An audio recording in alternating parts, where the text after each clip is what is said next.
If you've seen my documentaries on Oaks Park and Enchanted Forest, you'll be very aware of the fact that the Pacific Northwest does not play nice with amusement parks. Many dreamers have tried and ultimately failed to realize their amusement park aspirations here, and it makes me wonder, what happened to all of them? Today, I wanted to focus on one specific example that isn't a complete failure, but paints a very strong picture for just how challenging this region is to thrive in. Welcome to Wild Waves. What was once a privately owned amusement park turned into one owned by much larger corporations, and then kind of faded into obscurity.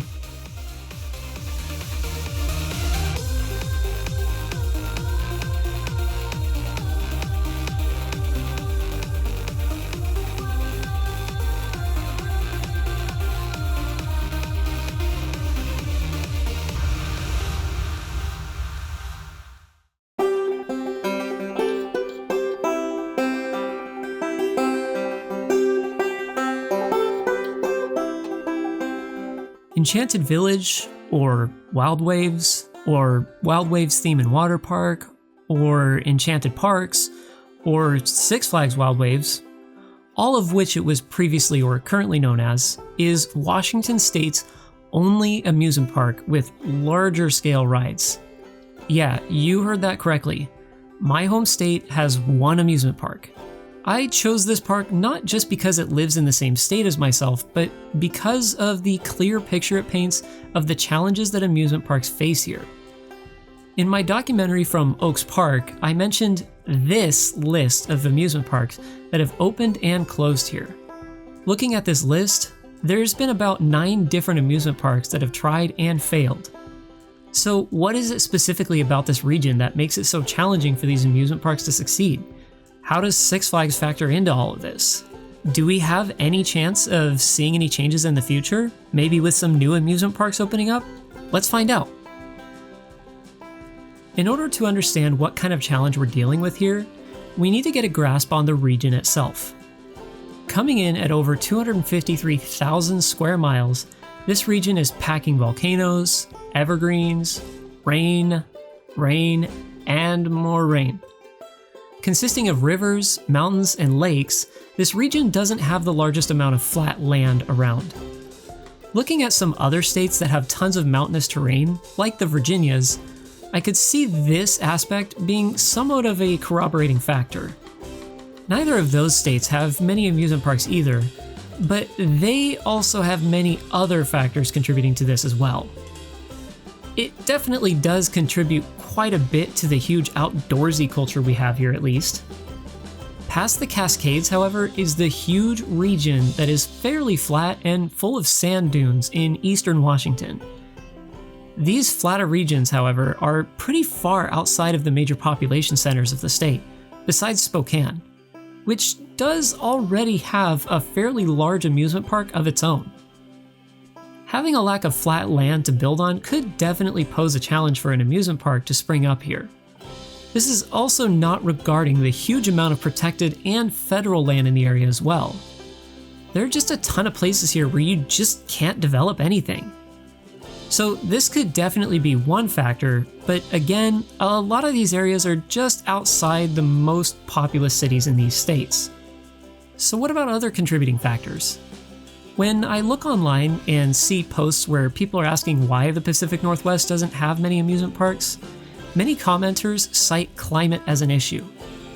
Like I mentioned, we get lots of rain here. However, if you compare the average rainfall that we get to a different state that has much larger amusement parks, we really don't actually get all that much more than those states.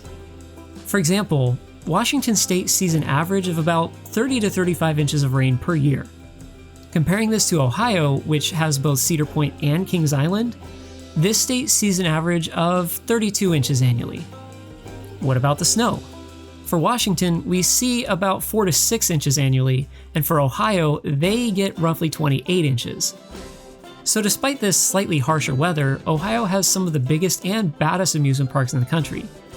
I should add that some parts of Washington State, like Spokane, do see an average snowfall of about 44 inches, but this is also close to the home of the largest amusement park in this region.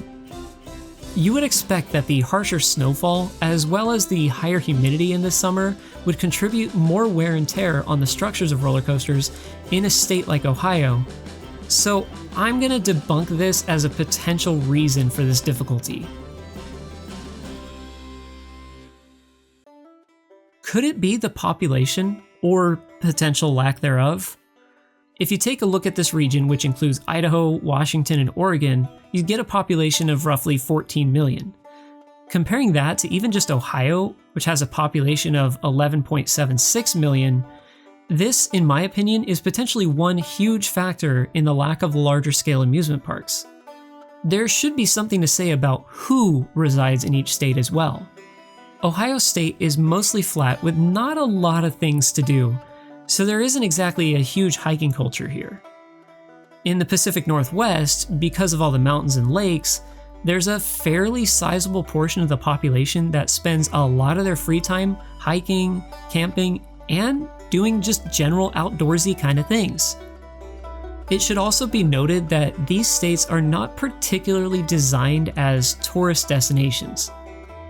With these things in mind, yeah, I could see this as being a contributing factor as to why amusement parks don't succeed as often here. While it doesn't rain at a massive volume, it rains often here, so on nearly every sunny day we get, people explore the great outdoors. It's almost comical how quickly people flock outdoors once the sun comes out. While a lot of the major cities in the Pacific Northwest are growing, I don't feel like they are growing fast enough to be super attractive options for would-be amusement park owners. I know you've been waiting for this whole video to know how Six Flags was involved in this region, so here we go. Let's turn our clocks back to May 28, 1977. The Enchanted Village theme park opened its doors on this day with Byron Betts as its owner. In 1984, the adjacent water park was built, which became the origin of Wild Waves. In 1991, the co-owners of the park, Michael Mudenbaugh and Jeff Stock, paid $8 million for ownership. 2 years later, after some buying and selling of rides by these two gentlemen, Six Flags took the opportunity to purchase this park in the year 2000. From 2002 all the way to 2006, this park was known as Six Flags Wild Waves. I believe this was Six Flags' one attempt at trying to gain some foothold in the Pacific Northwestern market. I should mention, however, that this expansion was not entirely an effort by Six Flags as we know them. To provide a little bit more context, throughout the 1980s and 90s, a rival corporation, Premier Parks, was climbing the ladder and expanding like wildfire. This culminated in them acquiring the Six Flags Corporation in 1998. From here, they continued to expand, buying out many other amusement parks around the globe. Wild Waves was among these parks purchased by them. Due to all of these wild acquisitions, Six Flags started to pile on a ton of debt. To add on to this, the period of time between 2004 to 2007 was quite turbulent for the company, which saw them selling off many of their properties. All of these events resulted in Wild Waves being sold off in 2006, fairly quickly, as this was a much less profitable park for Six Flags. Today, the park is owned by EPR Properties, which also owns parks such as Magic Springs in Arkansas and Pacific Park in California. In a weird sense of irony, while the park is owned by EPR Properties, Premier Parks, which is mostly the same company as what it once was, now operates this amusement park. Based on what is seen as the common experience that guests encounter at Wild Waves, it's safe to say that this park is being run on a shoestring budget. As with most parks run by this company, it feels clear that there isn't a ton of investment going towards this property simply because the company just doesn't have that money.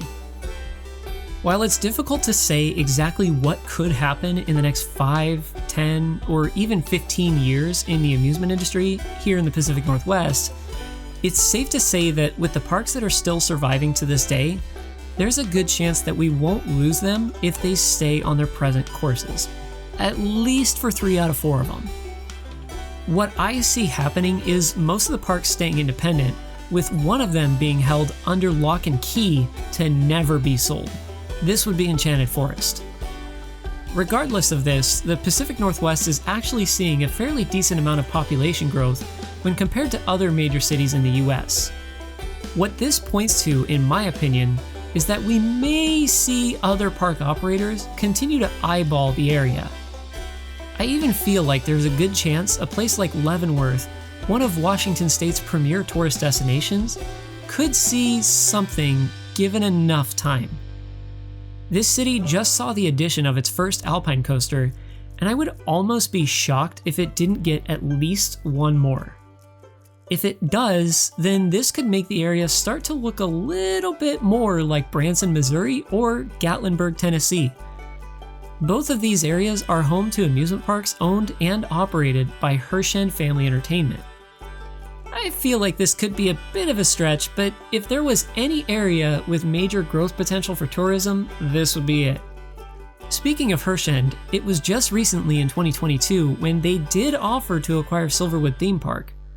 Ultimately, I'm under the impression that many other people are interested in making something happen here. The other possibility I see is for some other small amusement parks to rise up that could be independently owned. While I see this as much less likely, there is enough growth happening in the major population centers in this area that I would again be shocked if there weren't other people who wanted to try to start something. In fact, this past August in 2023, one individual was attempting to build an action park near Vancouver, Washington.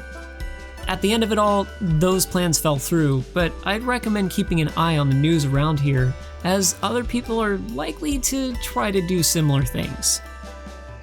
If it's any consolation, most of the amusement parks in the Pacific Northwest are actually doing alright for themselves. While not happening extremely soon, Enchanted Forest still has plans to build a new roller coaster on a yet-to-be-developed plot of land adjacent to their existing park.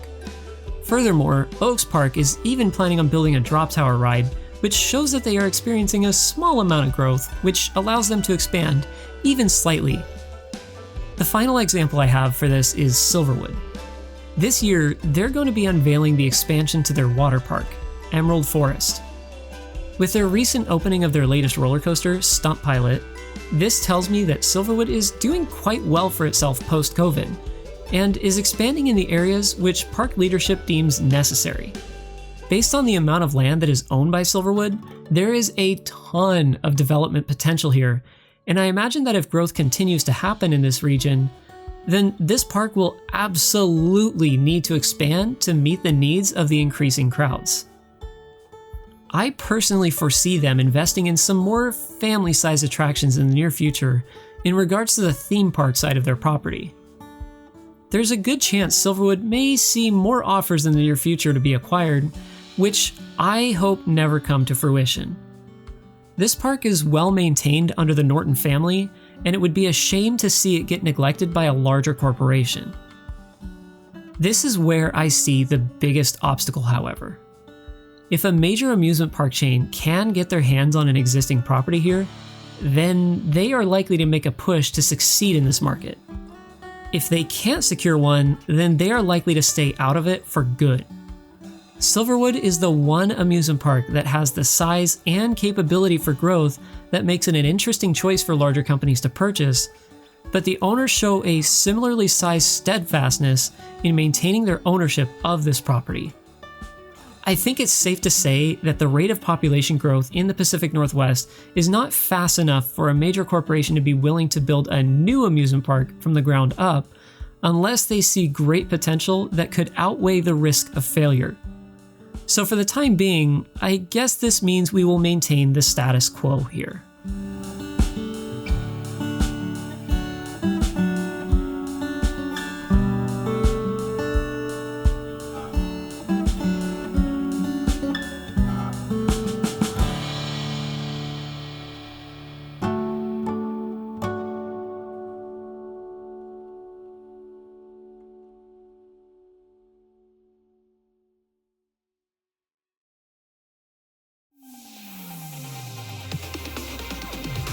Thank you so much for watching this video.